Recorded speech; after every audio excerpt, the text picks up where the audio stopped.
Welcome back to a all-new episode of Necro Overtime. Hope everyone's ready to get up to date on all the latest from the Necro archives.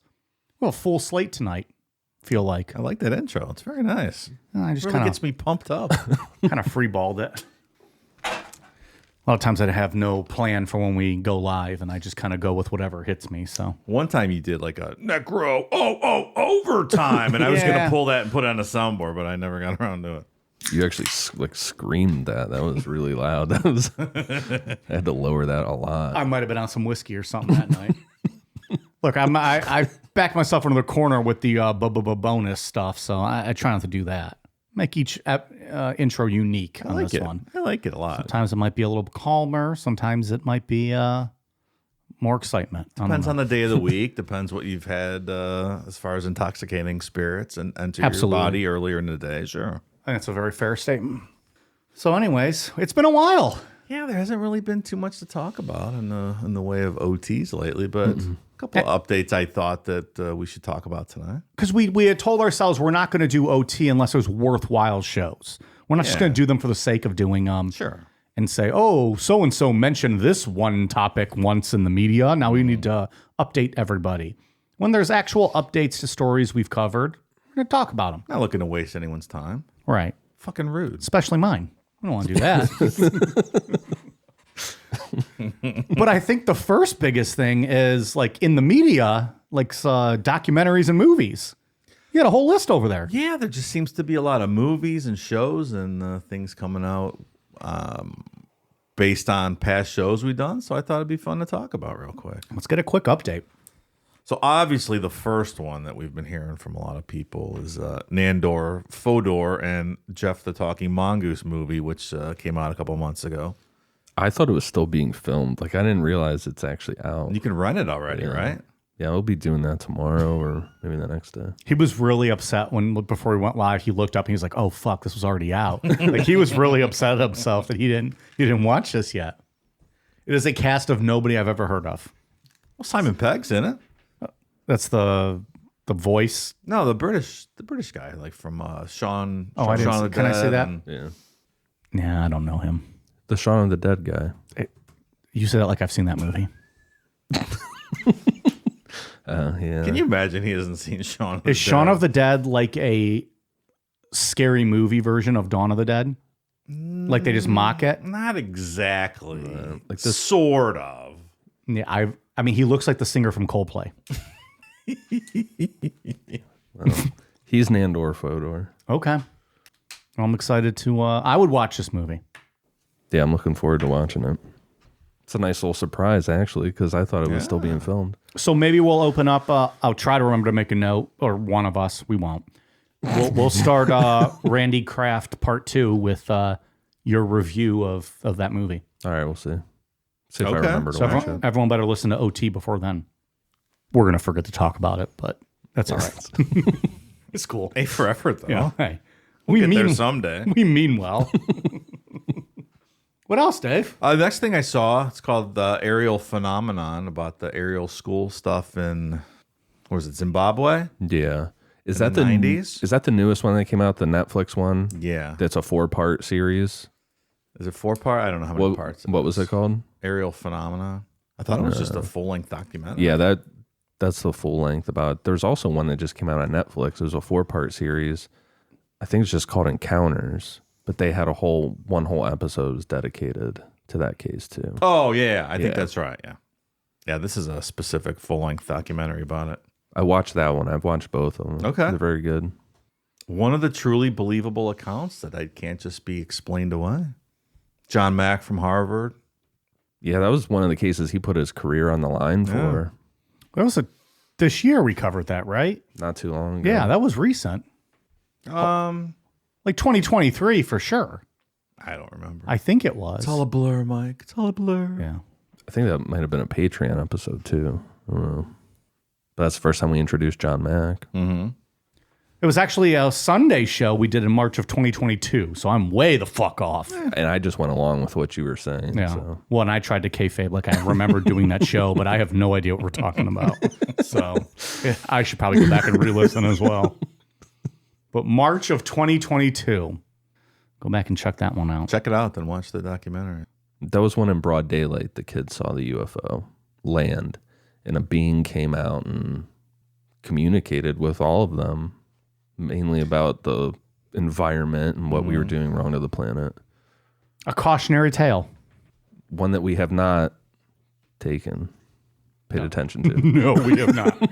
Nor will we ever. No. The ship has sailed. Yeah. What was that on, Dave? Netflix? Did you say? The one Ian was talking about is on Netflix. The other one's, I think you just rent it Amazon Prime, wherever you get your flicks from. That's where I rented that one at Amazon. This is a really good documentary. Documentaries about UFOs have been really good in the past couple years.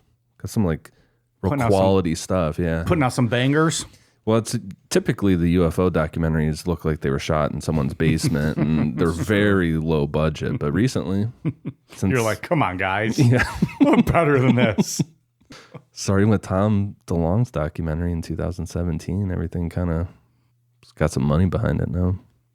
Wasn't that other one called Phenomena as well from last year? Yeah, that was the big That's one. the good one, like the guy from Harry Reid's office and like some heavy hitters from, All right, what else? If you recall the Enfield Poltergeist, this Don't. is the source material for The Conjuring 2. More Nando photo stuff. This guy's fucking all over the place. There's a series on Apple TV. What's it called? Apple TV Plus now about the Enfield Poltergeist. It's lots of current media out there on some of our stories. So go watch that and then go back and re-listen to our series on that. See if we got it right. See how it compares. Of course we got it right. They probably based the documentary on our show. Did we get credit? No, of course not. That was a good movie. Kind of inflated the Warrens' involvement, right? Because they're the ones that own the story. Yeah. Not exactly what happened. Yeah, the Conjuring movie, Ed and Lorraine are like the superheroes of that.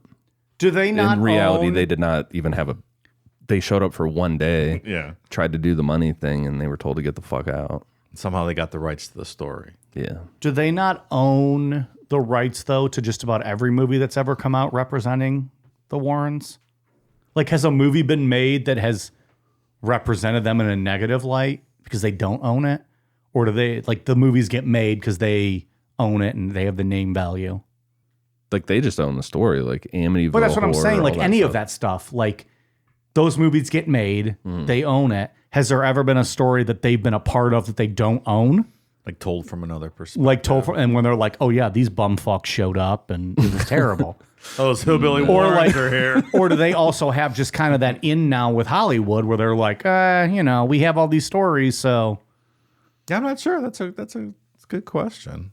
I'm trying to think of something where they were not the main focus. We probably don't even know of one because it either gets, swept under the rug or they fucking bought it and inflated their worth for it. Did they own the Annabelle stuff? They own all that rights too, right? Yeah. If they call it online, like the Warren Files. Yeah. They get called a lot of time. It's just stories that they fucking bought the rights to. Warren Files. We weren't there, but we own it, so it's our files. Sounds about right. Yeah, the head guys for Enfield, it was Guy Playfair, which that name doesn't sound real. That one sticks out in my head.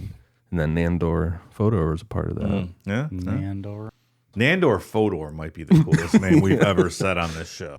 That is a name. Nandor Fucking Fodor. baller name. That's why they put it in the title of the movie. They didn't just call it Jeff the Talking Mongoose. Sure. Nandor Fodor and Jeff the Talking Mongoose. Lead billing. All right, any other media? That's all I got. I think Ian has one as well. Boom. I've been watching that documentary series on HBO about Love Has Won, the cult. If you guys remember, we covered them on Patreon. Oh, yeah, that was weird. We covered them on Patreon, you say. I know that one was a Patreon one, right? I think it was, yeah. It absolutely was. Yeah. And that video came out with the police when they found her corpse later, which was really odd. Yeah, so I never, when we, refresh you, Mike, she was the cult leader that was like super drunk all the time, and she started drinking silver. Yep. Because she felt that it was curing all of her issues. So she for real turned silver. Yeah. And when she died, her group said she would be resurrected. So they just drove around with her for 5 days from where they were back across country. But yeah, when they got her there, they wrapped her up in Christmas lights and shit and had her body in the bed. Come on, get up. Get up. What are you waiting for? I actually do remember that story. Do you? For Okay. whatever reason, that one sticks out. Probably because she's fucking silver. But There's some good Yeah. pictures of her silver. And I think it was police body cam footage, right? That when they went into the house and... Yeah, so when we covered it at the time, it was pretty new in the news, and that was what it was based off, was like this fucking silver woman was found dead, mummified, and wrapped in Christmas lights. So yeah, I went down the rabbit hole on that. We did a really in-depth one on we did that in May of 2021. Yeah, that was like right off the bat we did that. Well, 2 years in. No, I meant like when the case, like when this all I'm broke, sorry. we did it pretty early. Like that film that I was just talking about wasn't even available yet because the police hadn't released it. No, I remember, that's what I was going to say. I remember talking during that episode saying like, I really want to see what this looked like, the crime scene. Yeah. The documentary starts out with that body cam footage. I had Fucking weird. I had never seen it before. That Oh, was the okay. first time of me seeing it, and I'm like, oh fuck, I wish Fuck I didn't that. see that. It's kind of scary. Yeah, it was really bad. She's wrapped up in like a mummy in a bed sheet and stuff, and she has Christmas lights just randomly wrapped around her body, but her eyes are open, like they're not wrapped.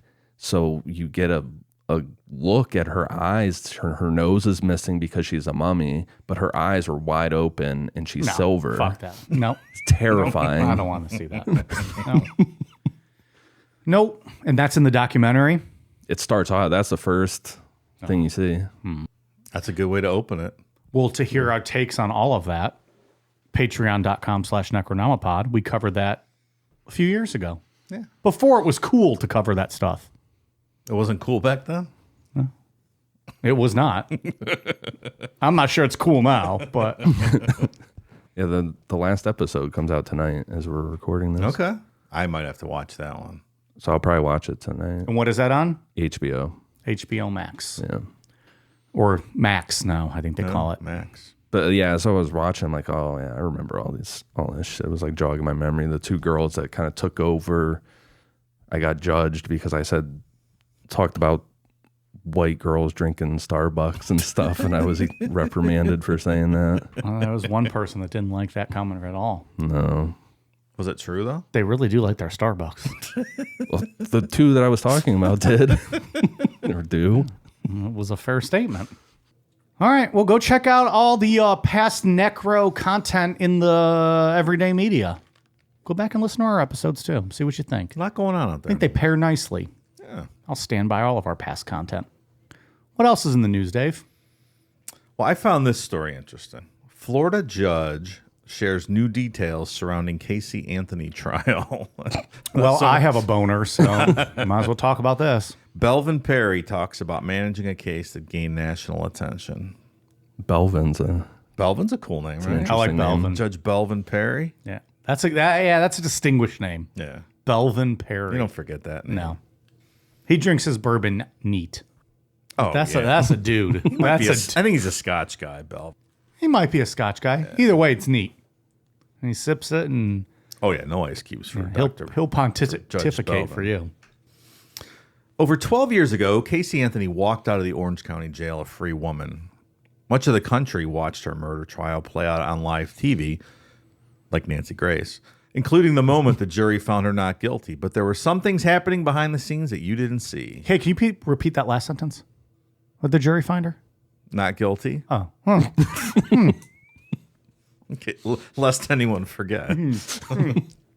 The judge at the center of it all, Belvin Perry, joined the host of Florida's Fourth Estate to share the experience from his perspective. This includes his thoughts on how Anthony's defense team was able to get her acquitted of first-degree murder in the death of her daughter, Kaylee Anthony.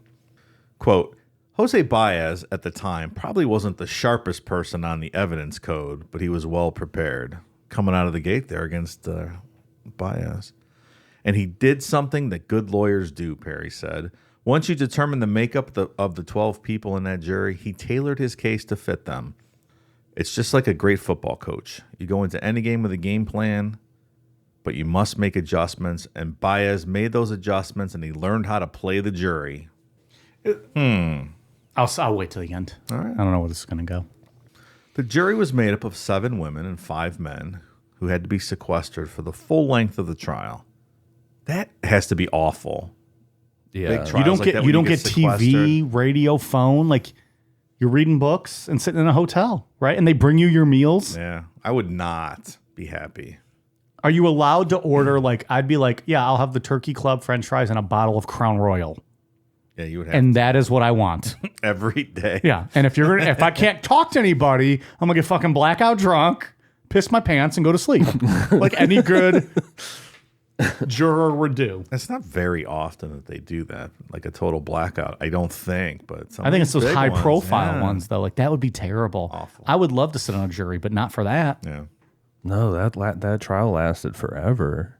it seemed like it was a long time. It's like 6 months, 9 months, something. Can you imagine? No, like that would be terrible. I wonder if they weren't sequestered the whole time, or maybe they were. I don't There know. was that guy that got, remember that dude that got picked for jury duty, and he immediately walked out of the courthouse and started talking to the media. And Judge Belvin brought him in and was like, "Did you do that to get out of jury?" And he was like, "Yeah." And he was hit Yeah. with contempt, charges, whatever. He's like, "I'll take that." And What do I leave. do? Do a fucking week in jail or 6 to 9 months in a hotel? No kidding. I don't blame that guy. Some people though, if you don't have anything going on, you don't have a family, like all right. I have no life. I'll fucking do this. I literally have nothing going for me. Free food every day. Yeah. Place to lay your head at night. Why not? This is great. Can I make a career out of this? Professional juror. Only take sequestration trials though. Not available for anything else. It's on my resume. You can look it up. Perry said it was a lot of work dealing with a case that would last 6 to 8 weeks with jurors that had to be holed up in a hotel room, but added that the Central Florida community helped to lighten the load. He said the media agreed on the best way to cover the trial, and when they found out the jury was staying at Rosen Shingle Creek, they did not publish it. We had no problem with them following jurors. So I guess the media played along. All right. The media played along and following them? And not following and and not and following letting them. them, I guess no TMZ type activity. Yeah. Hiding out at their hotel. Which is shit like that. Kind of surprising in this day and age. Especially for that trial. That was a circus, right? Because they were all camped out in George's house, right? Yeah, George was out there trying to fight people. Yeah. But also, how are you going to... go ahead. He said Harris Rosen also bent over backward to make sure the jurors were well taken care of while being sequestered. Who's Harris Rosen? Is that like the chief bailiff or something? Like, who takes care of the jurors? Oh, this is a weird story that doesn't explain what you're talking about. Okay. You picked it, pal. It's true, I did. Harris Rosen was just tremendous when we talked to him, Perry said. He gave us an excellent deal on the rooms. Oh, must be the guy who owns the hotel. Gave us everything we wanted, even structured the meal prices to fit into the per diem, which is unheard of. They even changed the locks on the doors on the stairwell on the floor that they were on. You couldn't access it from the outside. Can you imagine, though, having that seclusion and you have a per diem? Like, no, I'm going to fucking eat what I want, and then the state can pay for it if you're going to fucking lock me up here for 9 months. Yeah, I wonder what the per diem was. Hopefully it was good, but like... I bet it wasn't. But also, like, you're locked up. $50. All you're really spending is on food, right? Like, you're probably paying for your own porn channels in the fucking hotel. If you're watching think so, Debbie yeah. Does Dallas 19 or whatever. Get a media blackout on that. All you can watch is porn. Well, is that No is that the news. worst thing? Yeah, of course. Yeah, because you can't watch the actual news. no You have news, to. all Yeah, porn. Just porn. Perry said there were also times when the pool and exercise facilities were shut down so the jurors could use them uninterrupted. The TVs were also adjusted so the jurors could not watch news shows.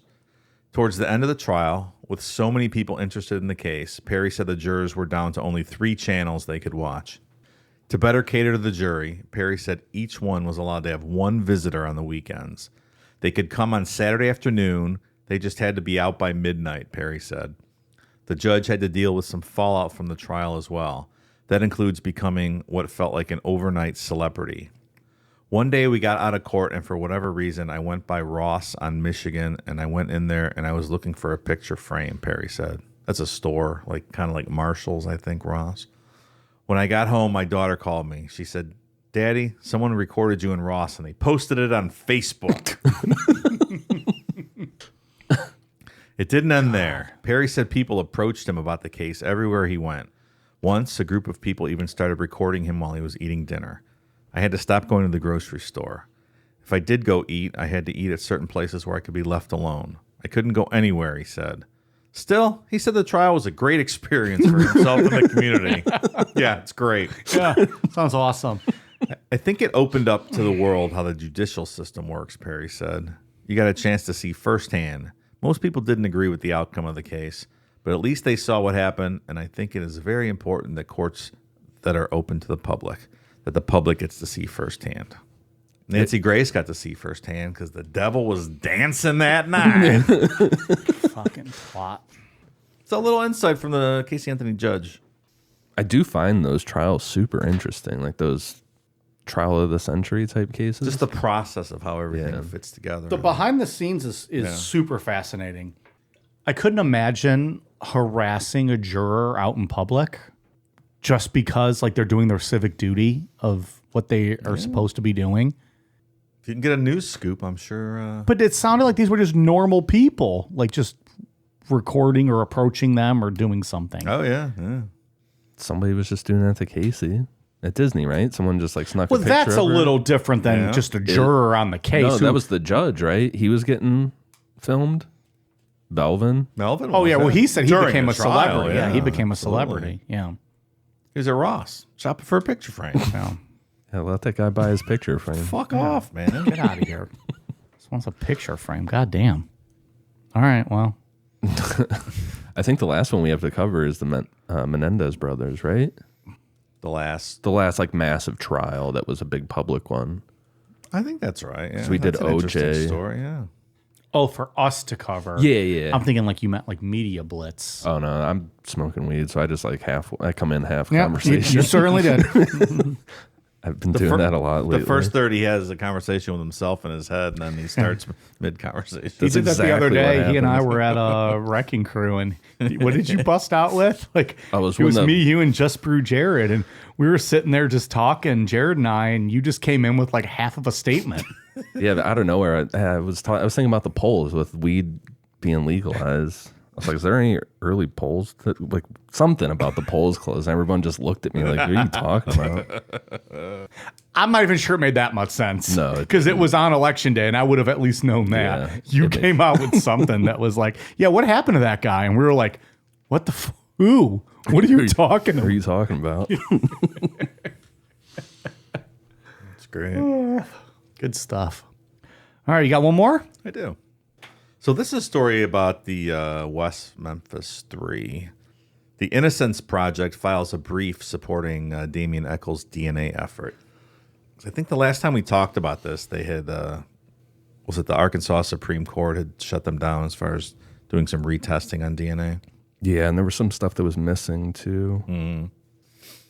So the Arkansas Supreme Court on Thursday, and this is from about a week ago, granted a motion from the Innocence Project to file an amicus brief in support of Damien Echols, who is asking to use new DNA testing on items from a 1993 triple homicide known as the West Memphis Three case.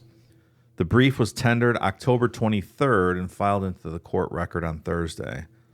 Amicus curiae is Latin for friend of the court. Amicus curiae briefs are filed by a person or group that, while not a party in the case, intends to influence the court's decision, according to the Legal Information Institute at Cornell Law School.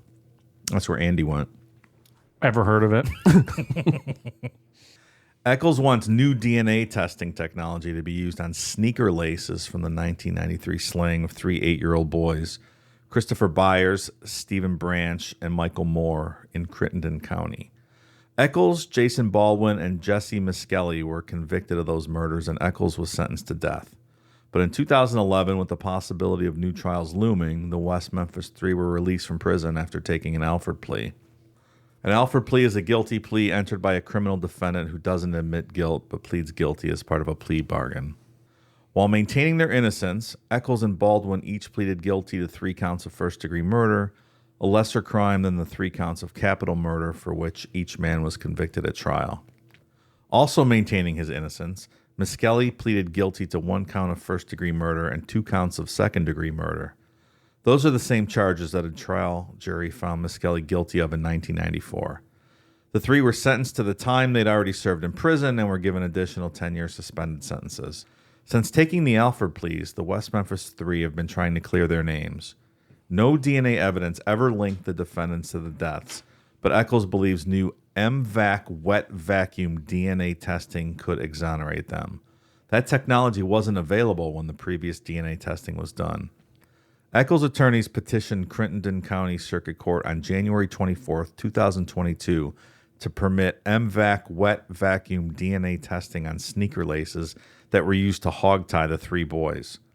Eccles sought the new DNA testing under Arkansas Act 1780 of 2001, which is codified under the habeas corpus chapter of state law, Arkansas Code annotated 16-112-201. I feel like I'm reading court records.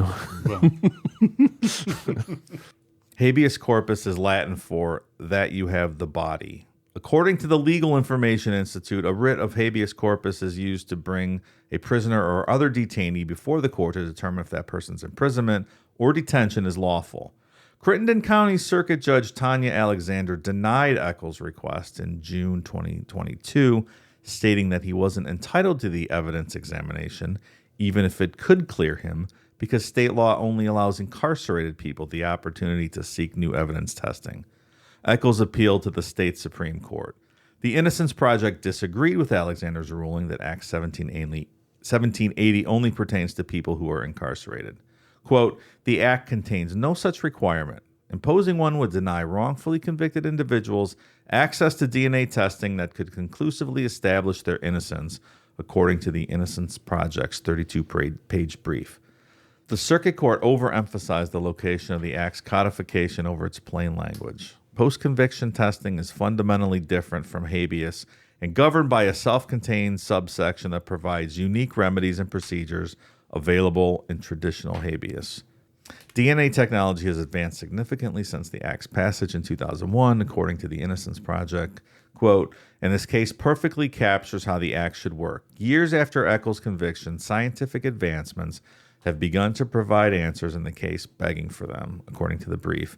It is beyond dispute that the testing Eccles seeks is capable of identifying perpetrator DNA, excluding him from being that person, and of identifying the actual assailant. How about that? Kind of a double-edged sword there. They had to take the deal to get out of jail. Then they had to take the Alford plea. So now, because they're not incarcerated, they're not letting them retest it. It's the only choice they could have made, though. I mean, you got to get yourself out. The state is never going to allow this to be tested. Well, it doesn't seem like it. Nobody wants that. No.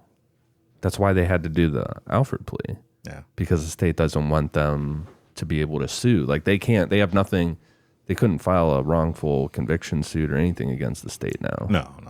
Like, that was the whole point of it. So they didn't want to pay him, and I don't think they also want to find out what really happened because, So I agree. I don't think it'll ever happen. No. Hope so. That'll be interesting. It's interesting how there's that whole camp that really thinks that they're guilty. If they were guilty, why do they keep trying to push for this DNA evidence? You just go away. Yeah. Like, if you were guilty of this, you would just shut up. Sure, you're already free. Just go. It's a very good point. I hope it gets done. It'd be really interesting to see who was actually guilty for that. What do we think? We think it was that one guy? Everybody points towards Terry Hobbs, the one stepdad. I don't know. The Bojangles guy is really interesting. I don't remember it well right. enough. Yeah. That night, there was the bloody car that went through Bojangles or something. It had blood on the windshield or like the bathroom. The bathroom. I'm sorry. Yeah, the guy went into Bojangles all bloody, and then the police were called, and they they eventually came, but they only went through the drive-through. They never actually got out of the car to go in and look. Yeah, because they were fucking picking up their lunch order. They weren't actually investigating. Right, and then the next shift came in and wiped up all the blood, so it was just gone forever. They're like, just a typical Saturday night. I think that it had something to do with the Bojangles guy. I think we're fairly certain it had nothing to do with the 3 of these kids, though. No. I don't understand the mental gymnastics people do to still think they're guilty. Yeah. But They do. Mm-hmm. A lot of people do. people would get very angry online about that, especially in the YouTube comments. People in YouTube comments get angry about everything. It's true. It's like, what is more toxic, YouTube or Reddit at this point, with people just saying the most dipshit things? YouTube. Definitely YouTube. I think that's right, based on what we've seen, at least. Majority of Redditors are fine, upstanding individuals. Quite intelligent most of the time. Well, that's a statement. That's a statement that's been said by Dave. I find there's a lot of valuable information on Reddit. There's a lot of good conversations, and I think a lot, I don't know. Depends on where Nothing you like go. YouTube commenting. No. Maybe in the highbrow subreddits that I myself am a part of. Like trashy boners. Yeah, good conversations happening there. Well, and YouTube has none. Like, it's just you can comment on any video, say whatever you want to fucking say, and that's just it. I think that's why we've abandoned our YouTube channel. It lays dormant. Well, okay. Nothing good was happening on there. All right, good news stuff. Good overtime. Let's see updates we have. Anything else? Anything else to talk about? No, I'm good. I don't think so. I'm going to watch that last episode of Love Has Won. Yeah, I might have to check that one out. And then I'm going to watch some Jeff the Talking Mongoose. We'll follow up on all of that for sure. Yeah. I actually have one more late breaking one. Someone sent us a DM and let us know that on HBO Max there's a new Luis Garavito documentary. Beat you to it, HBO Max. I don't know what it's called. I don't know anything about it, but apparently there's a new one on there. I might skip that one. I've had enough of that guy. I don't need any more Luis Garavito in my life. Spoiler alert, he's dead. Yeah, that guy was a bit much. Got out of hand. Yo, real quick. Bye.